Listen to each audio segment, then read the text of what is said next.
బాపట్ల జిల్లా salvation army ఆస్తులను అన్యాక్రాంతం చేస్తూ నిధులను దుర్వినియోగం చేస్తున్న వారిపై ప్రభుత్వం చర్యలు తీసుకోవాలని Rao's engineering academy CMD B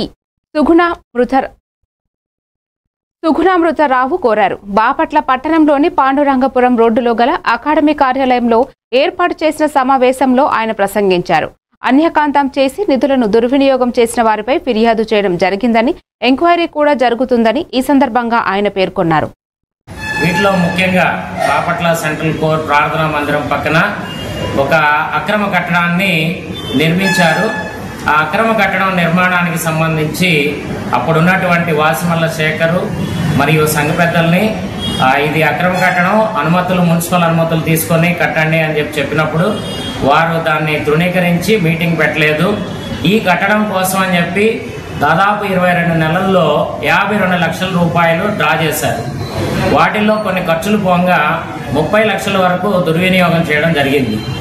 ఈ అక్రమ కట్టడానికి సంబంధించి నేను బాపట్ల పోలీసు వారిని వీళ్ళు మోసపూరితంగా కడుతున్నారు అని చెప్పాను. అయినప్పటికీ కూడా వారు ఎఫ్ఐఆర్ రిజిస్టర్ చేయలేదు.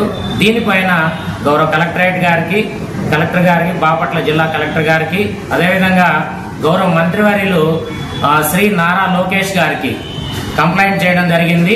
వారు Bapatla district cooperative officer Shri Samson గారి ఆధ్వర్యంలో ఒక ఎంక్వైరీ కమిటీ వేయడం జరిగింది. ఆ ఎంక్వైరీ కమిటీలో భాగంగా నేను 17 మార్చ్ 17వ తారీఖున 2020